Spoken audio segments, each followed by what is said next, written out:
Welcome to our YouTube channel. मैं अमन फिर से एक इम्पॉर्टेंट वीडियो लेकर आया हूँ सेमेस्टर 2 AEC2 इंग्लिश पेपर वाले स्टूडेंट के लिए जिनका 2023 से 27 सेशन है। आपको मैं पहले ही बता दे रहा हूँ, अगर इस तरह का कोई आप लोगों का अगर ट्रांसलेशन हिंदी टू इंग्लिश कोई बताया होगा तो मैं आज से ही यूट्यूब पर पढ़ाना छोड़ दूँगा।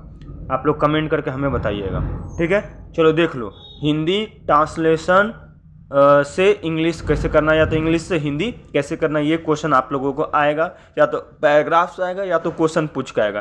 तब आप लोगों को क्या करना है, मैं अपने बारे में आपको बता दूं। मैं अभी दिल्ली में रह रहा हूं, दृष्टि में ऑफलाइन क्लास कर रहा हूं। आप लोगों के डिमांड पे मैं क्वेश्चन तैयार कर करके आप लोगों को वीडियो अपलोड कर रहा हूँ, ताकि अपना टाइम निकाल के, ताकि आपका हेल्प हो सके। तो आपका दायित्व यही बनता है भाई कि आप दोस्तों में शेयर कीजिए ताकि सबका हेल्प हो सके। देखो, ट्रांसलेशन करने का मेरे तरफ से 4 रूल है जिसको यूज करना चाहिए, और मैं आपको चारों रूल बताऊंगा जिससे मेरा इंग्लिश ठीक हो, आपका भी इंग्लिश ठीक हो जाएगा। आप एग्जाम में जाके फटाक से लिख दोगे, चाहे आप आर्ट्स को, कॉमर्स को, साइंस का, कोई भी स्ट्रीम का स्टूडेंट हो, ठीक है। अगर आपको इस तरह से कोई बताया होगा तो हमें कमेंट करके बताना, मैं यूट्यूब पे पढ़ाना छोड़ दूंगा, ये वादा करता हूँ, ठीक है। पहले देख लो इसमें पढ़ना क्या है। टेंस का rule, word meaning, verb form, use the rule, ये चारों पॉइंट पढ़ना है। ये चारों चीज़ हम आपको समझाऊंगा।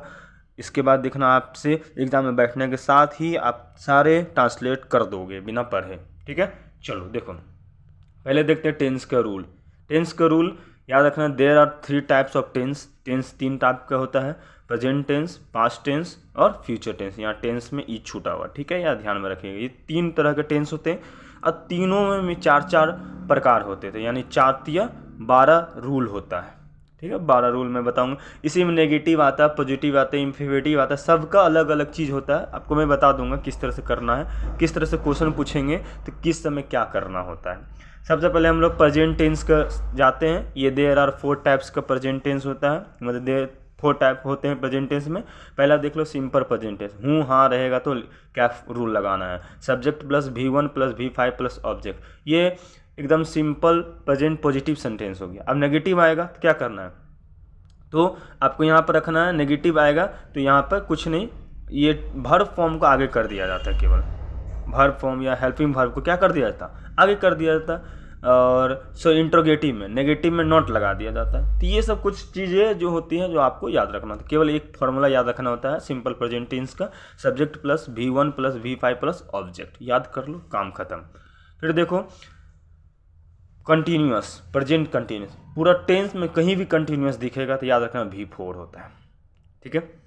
नेगेटिव बनाना है तो नॉट लगाएंगे, इंट्रोगेटिव बनाना है तो हेल्पिंग वर्ब को आगे करके subject plus V4 plus object. इतना सारा फार्मूला नहीं याद करना है, एक सिंपल फार्मूला याद रखना, रहा रही रहे तो subject plus is MR plus V4 plus object. तब क्या करना है भाई, सिंगुलर रहेगा तो आई के साथ M लगा देंगे, V के साथ R लगा देंगे, यू के साथ R लगा देंगे। यही तो कंफ्यूजन होता है ना, स्टूडेंट को हेल्पिंग वर्ब कहाँ यूज करेंगे। यू के साथ राम, नेम, ईट, कुछ भी रहे, नेम, ईट, सीड, ही रहे, इज लगा देंगे, दे रहेगा तो आर लगा देंगे। ये टर्म हो गया।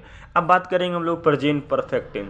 पूरा टेंस में परफेक्ट टेंस कहीं भी दिखे तो आपको क्या लगाना है, V3 लगाना है, ठीक है। तो इसका फॉर्मूला क्या होता है, subject plus have plus have या has plus V3 plus object. Singular plural, I के साथ हैव, वी के साथ हैव, यू के साथ हैव, यू के साथ have, he, she, it, name के साथ हैव, दे के साथ हैव। ये सारे पॉइंट आपको याद रखना है। याद करते प्रेजेंट परफेक्ट कंटिन्यूस। कंटिन्यूस मतलब V4 दिमाग में घुस गया। इसका फार्मूला देख लेते हैं। पॉजिटिव सेंटेंस का फार्मूला बता रहा हूँ। नेगेटिव के लिए नॉट, इंट्रोगेटिव के लिए हेल्पिंग वर्ब को आगे करेंगे, कुछ तो करना नहीं होता है। सेम चीज़, सब्जेक्ट प्लस V4 भी चीज़ आगे रूल लगाते हैं। देखो, subject plus has, have plus been plus V4, 4 since plus object, ये फार्मूला है। इसमें 4 और सिंस आता है, ये टाइम के लिए यूज होता है। 4 मतलब काउंटेबल होना चाहिए, सिंस मतलब काउंटेबल, 4 मतलब जैसे संडे, मंडे, ये दूर की बात करते हैं, ठीक है, के लिए आप यूज कर सकते हैं। अब आ जाता है पास्ट टेंस यानी भूतकाल, ठीक है, था रहेगा तब। There are 4 types of past tense. जैसे simple past tense, subject plus V2 plus object, ठीक है, ये फॉर्मूला हो गया। फिर पास्ट टेंस, पास्ट कंटिन्यूस का रहा था तो subject plus was were plus V4 plus object हो जाता था। सिंगुलर प्लूरल देख लो, आई के साथ वाज, वी के साथ वेयर, यू के साथ वेयर, यू के साथ were, name, he, she, it के साथ वाज, दे के साथ वेयर। फिर पास्ट परफेक्ट टेंस रहेगा तो subject plus had plus V3 plus object लगा देंगे।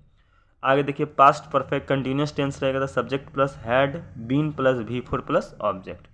उसी तरह फ्यूचर टेंस चल जाते हैं, इसको भविष्य काल बोलते हैं। There are 4 types of future tense. जैसे सिंपल फ्यूचर टेंस रहेगा तो इसमें क्या लगाएंगे, subject plus shall will V1 plus object. अब शैल विल कहीं भी लगा देता चलता है टेंस में, ठीक है, याद रखना। Future continuous tense subject plus shall will be plus V4 plus object. Future perfect tense shall plus will है plus V3 plus object. Future perfect continuous रहेगा तो यानी V4 यानी shall will plus have been plus V4 plus object. ये rule, इतना rule याद करना है।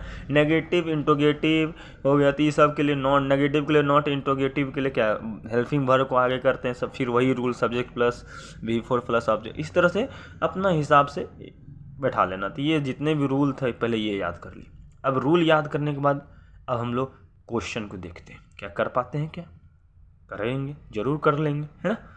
चलो देखते हैं। जैसे हिंदी का क्वेश्चन क्या है, तुम क्या कर रहे हो, तुम क्या कर, ये इंट्रोगेटिव हो गया। क्या लिखें, जब हेल्पिंग वर्ब इसमें क्या है, तुम क्या कर रहे हो, तो व्हाट आर यू डूइंग। तो हेल्पिंग वर्ब ये तो WH वर्ड जो होता है ना आगे कर देता है, तो हेल्प WH वर्ड। और जैसे WH वर्ड में क्या आता है, वाट, वेयर, हाउ, ये सब जो वर्ड होता है ना पहले आ जाता है, हेल्पिंग वर्ब्स भी पहले आ जाता है। फिर are you doing, helping verb को आगे कर दी। से कहते तुम कहाँ हो, बोलते वेयर आर यू, वेयर बोलते हैं ना, खुद से सेंटेंस बना। जैसे तुम खा रहे हो, तुम खाना खाया था, तो खाया था तो होता क्या होगा, यू वेयर ईट या ईटेन। तो सेंटेंस बना बना के पढ़ना। जैसे वो स्कूल जा रही है तो she is going to school, है ना। जैसे यहाँ नोट लगाना होता तो she is not going to school. Interrogative बनाना था तो is she going to school, क्या वो स्कूल जा रही है या क्या वो स्कूल गई थी, जा रही है। अपनी तरफ से सेंटेंस बना के कर लेना। जैसे इंग्लिश में मुझे किताब पढ़ना पसंद, आई लाइक रीड्स बुक्स। से बच्चों को नैतिक मूल्य सिखाना बहुत महत्वपूर्ण है, तो it is very important to teach children more value. इस तरह से आप देखो रूल याद कर लोगे तो सेंटेंस बन जाएगा भाई। रूल देख लो, ये सारे रूल आपको पढ़ लेना है, ठीक है। अब बात करते कुछ वर्ब फॉर्म जो आपको याद रख लेना, जैसे कुछ वर्ड का इंपॉर्टेंट वर्ड मीनिंग याद रखना। जैसे वाट का, वेयर का, इट का, सी का, ही का, दे का, सब तो नॉर्मल है लेकिन याद कर लेना है सब। और कुछ भी नॉर्मल सब V1 V2 V3 V4 V5 use याद कर लेना। जैसे कुछ मैं लिख दे रहा हूँ, आपको याद कर लेना भाई। जैसे ईट का, गो का, रीड का, read read read reading, go went gone going, eat ate eaten eating. इस तरह से बहुत सारे होते हैं, सब याद कर लेना।